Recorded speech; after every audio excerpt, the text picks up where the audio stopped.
Good morning. Good morning. Are you happy? Yes. It is a wonderful world. My mother taught me that when I was very little. I'm going to tell you a story about her. She was what the Irish would call a wee bit fey. F-E-Y. You know, she had a touch of magic about her.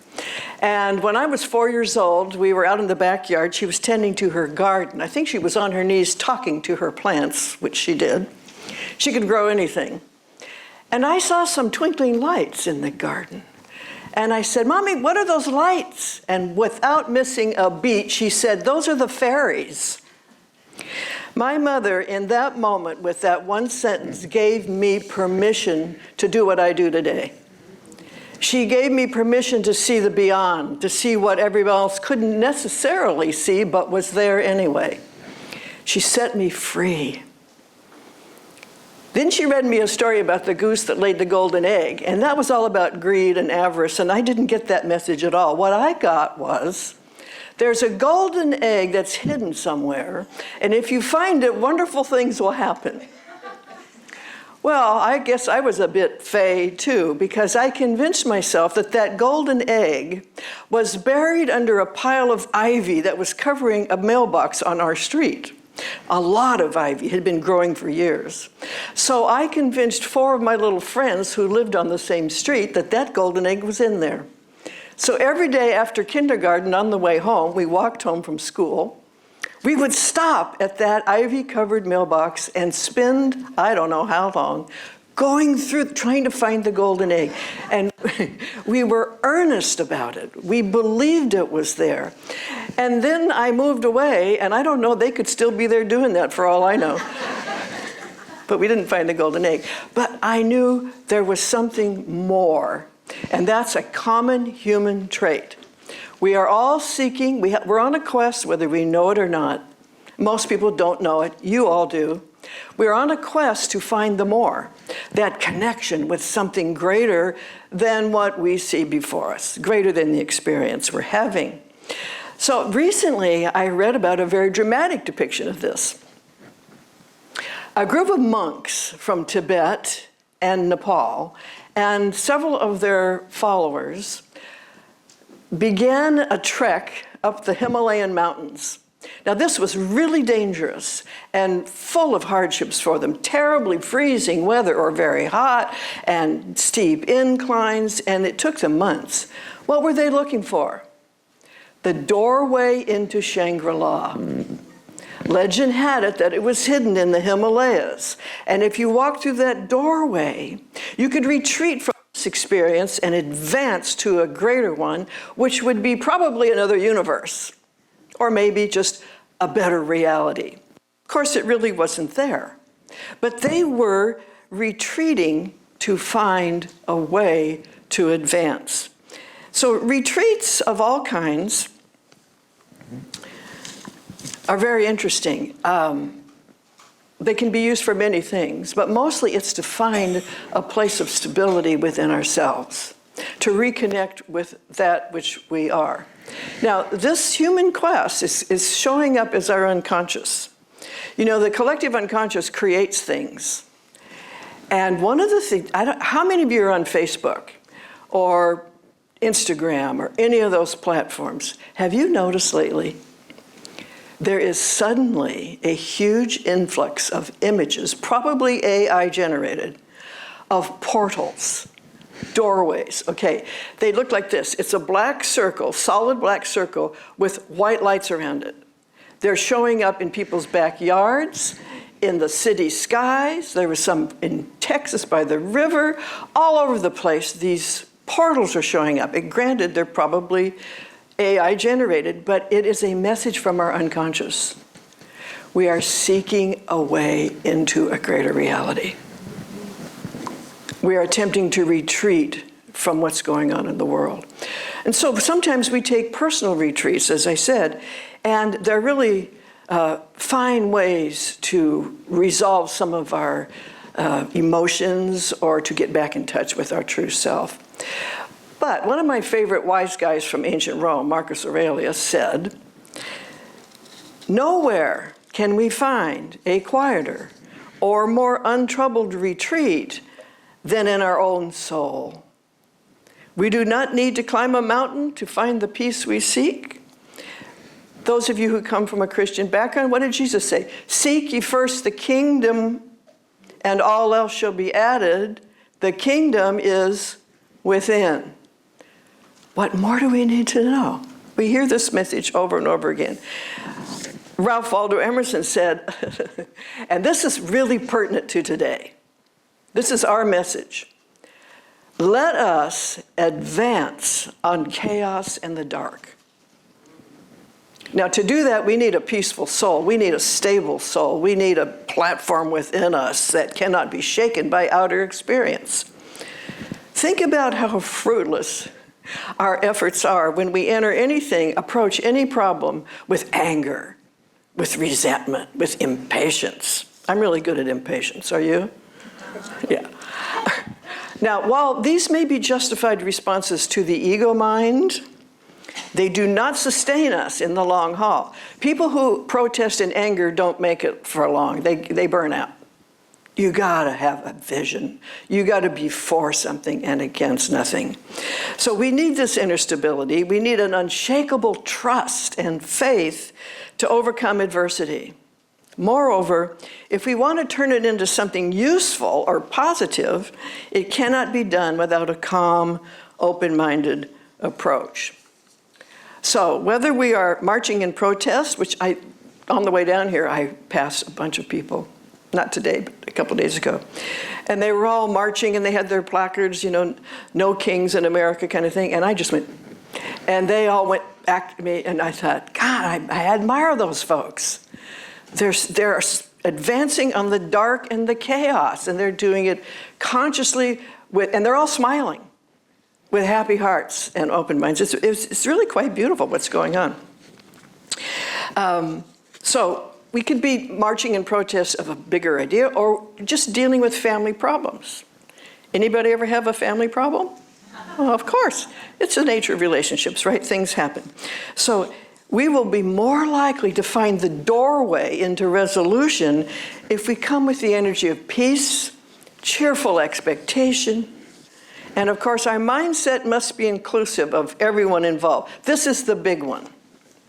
This is the challenge. I don't care how long you've been in this teaching. I've been in it 40 years. It's still a challenge. And that is to see everyone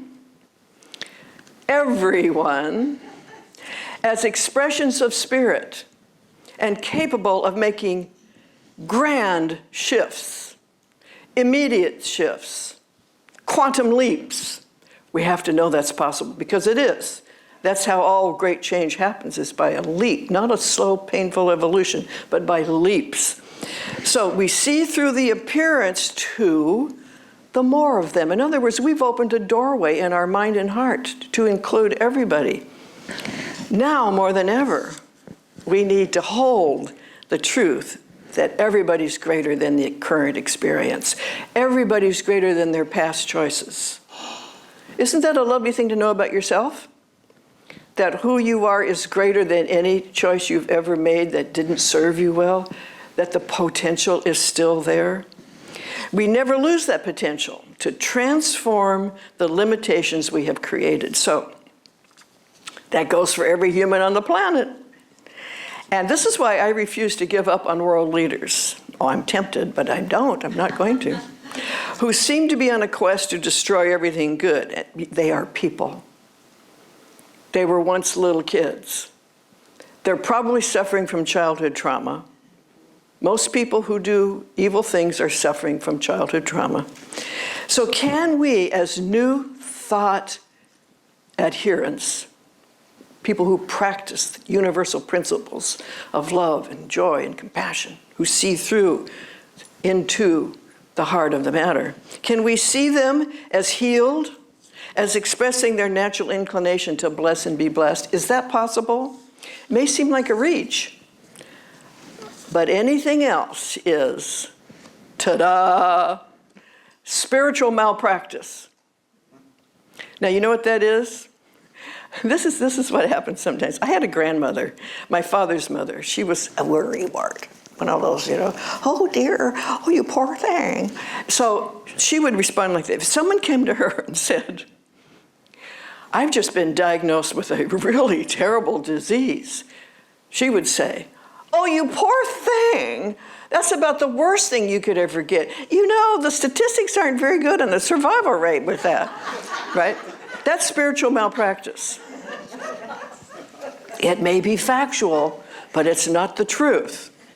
We deal in truth, not just the facts. We don't deny the facts are there, but we know there's a greater doorway right where they are into the truth, right?